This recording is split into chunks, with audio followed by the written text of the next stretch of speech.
નમસ્કાર દર્શક મિત્રો, આપ નિહાળી રહ્યા છો S9 ન્યૂઝ. હું છું અઝર કુરેશી અને આપની સમક્ષ લઈને આવ્યો છું સ્પીડ 9. દેશ વિદેશ, ફિલ્મી જગત, રમતગમત, બિઝનેસ અને તે સિવાય કેટલાક ક્ષેત્રો સાથે સંકળાયેલી ખાસ ખબરો. તો આવો નજર કરીએ સ્પીડ 9 પર.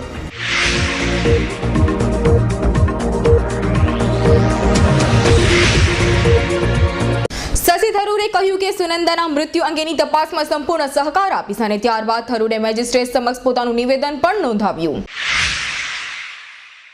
કેન્દ્રીય મંત્રી શશી થરૂરે ગૃહમંત્રી સુશીલ કુમાર શિંદેને પત્ર લખી પોતાની પત્ની સુનંદા પુષ્કરના નિધન અંગેની તપાસમાં સંપૂર્ણ સહકાર આપવાનો પ્રસ્તાવ રજૂ કર્યો.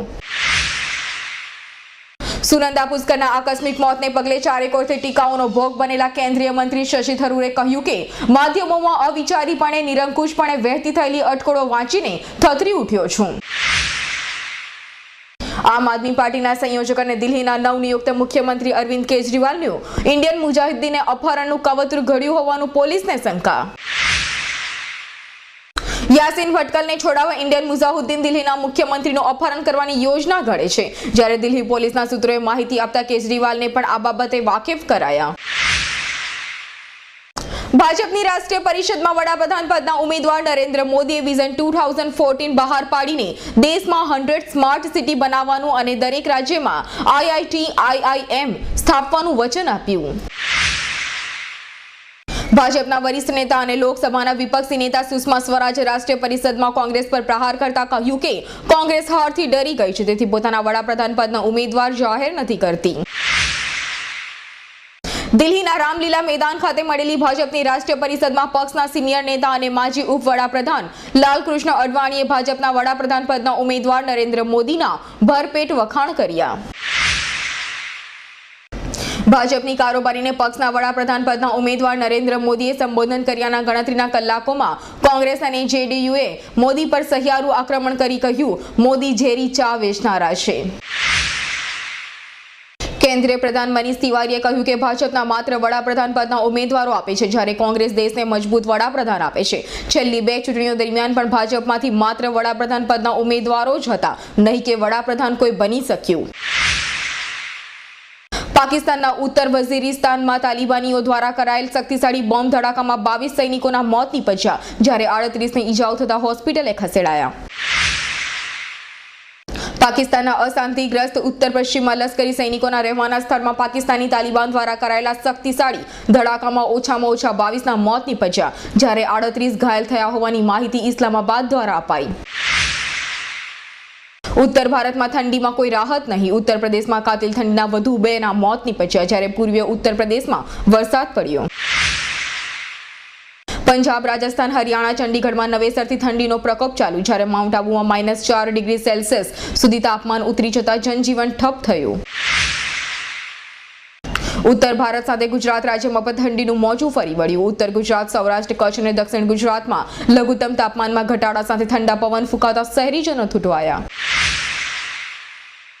યુકેમાં ભારતીય મૂળનો લાપતા થયેલ છોકરો મૃત મળી આવ્યા બાદ માતાની ધરપકડ કરાઈ. આ છોકરાનો મૃતદેહ તેના કુટુંબના અગાઉના મકાનના પાછળના ભાગમાંથી મળી આવ્યો. 90 રૂપિયાની લૂંટ બદલ 7 વર્ષની સજા પામેલ આરોપીને દિલ્હી હાઈકોર્ટે નિર્દોષ છોડ્યો. ટ્રાયલ કોર્ટે 13 વર્ષ પહેલા ફટકારેલી સજા દિલ્હી હાઈકોર્ટે રદ કરી.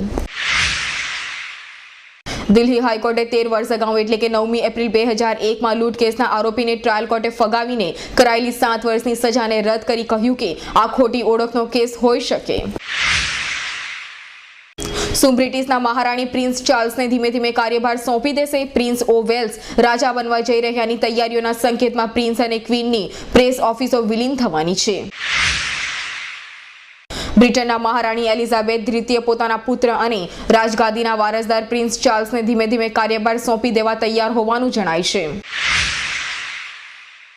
બિહારનું ભભુઆ ગ્રીન સિટી બન્યું. દિવાળીના સમયથી ભભુઆની ઇમારતોને લીલા રંગે રંગવાની કામગીરી ચાલતી હતી અને લોકોએ જાતે જ પોતાના ઘરોને લીલા રંગે રંગ્યા.